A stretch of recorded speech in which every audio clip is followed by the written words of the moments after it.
జయశంకర్ భూపాలపల్లి జిల్లాలో నాగులమ్మ టెంపుల్ దాటిన తర్వాత మీకు ఈ అడవి ప్రాంతంలో ఆనాది కాలంలో ఉన్న ఆది మానవులు ముద్రించిన చేతి గుర్తులు కానీ లేకపోతే జంతువుల గురించి కానీ లేకపోతే మనిషి ఆది మానవులు ఎలా ఉన్నారు అనేది ఒక మనిషి గుర్తులు కానీ మీకు ఈ కేవ్లో చూడటానికి కనిపిస్తాయి.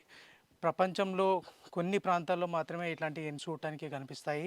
మీరు ఇప్పటివరకు నయన గుహలు చూడకపోతే నయన గుహలు చూడండి. దాంట్లో కూడా పైన స్క్రీన్ మీద పైన మహాభారతానికి సంబంధించిన కృష్ణ అర్జున యుద్ధం సంబంధించిన కొన్ని ఘట్టాలు మీకు పైన కనిపిస్తాయి. అదే ప్రాంతం నుంచి మీరు చాలా దూరం కొంచెం నడవంగా 3-4 కిలోమీటర్లు నడిచినప్పుడు ఈ ప్రాంతం మీకు కనిపిస్తుంది. గాయస్ ఇవి రెడ్ కలర్లో ఉన్నాయి. కొన్ని వేల సంవత్సరాల క్రితం నాటి కాబట్టి మనకి చూడటానికి కొన్ని ఆనవాళ్ళు కనిపిస్తున్నాయి. చేతి గుర్తులు నాకు కనబడుతుంది కదా, సేమ్ నా చెయ్యి ఎలా ఉందో ఆ గుర్తులో ఉన్న అర్చులు ఉన్నాయి. ఇక్కడ కొన్ని సింబల్స్ ఉన్నాయి. ఇక్కడ ఒక పోల్ టైప్లో ఉంది. పైన కొన్ని గీతలు కింద కొన్ని గీతలతోటి ఉన్నాయి. మొత్తం హ్యాండ్ ప్రింట్స్ ఏడ చూసినా కూడా మీకు కనబడుతుంది.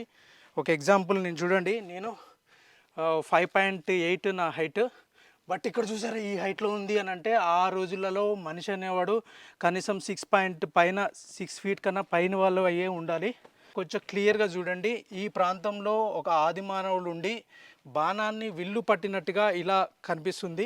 గాయస్ చూస్తున్నారేమో, మనిషి ఆది మానవుల్లాగా ఒక ఆర్చ్ లాగా ఒకటి పెయింట్ వేయడం జరిగింది. ఇంకా ఈ ప్రాంతంలో మీకు ఇక్కడ ఒకటి చిన్నది ఇక్కడ ఒక ఆర్చ్ ఉండి ఇక్కడ గీతలు కనబడుతున్నాయి. చాలా ఉన్నాయి. కాలాంతరం ఏంటంటే కొన్ని వేల సంవత్సరాల క్రితం టైమే కాబట్టి మీకు చూడటానికి కనిపించలేదు. ఈ హోల్స్ చూడండి ఇట్లా. అండ్ వన్ మోర్ థింగ్ ఏంటంటే చేతి ముద్రలు ఎలా ఉన్నాయంటే కొన్ని వైట్లో కనిపిస్తున్నాయి అండ్ వన్ మోర్ థింగ్ రెడ్లో కనిపిస్తున్నాయి. మార్ట్ ఇగో ఇక్కడ కూడా ఒకటి చూడటానికి మీకు కనిపిస్తుంది. ఇగో ఇక్కడ విల్లు కనిపిస్తుంది. ఇది బాణము.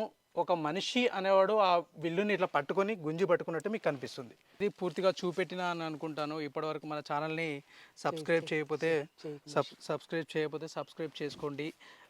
And one more thing, please guys like కొట్టడం అయితే మర్చిపోవద్దు. ఇలాంటి వీడియోస్ చేయాలి అంటే చాలా కష్టం ఉంటుంది. చలో గాయస్, మరొక మంచి వీడియోతో కలుద్దాం. అప్పటి వరకు జై హింద్, జై భారత్.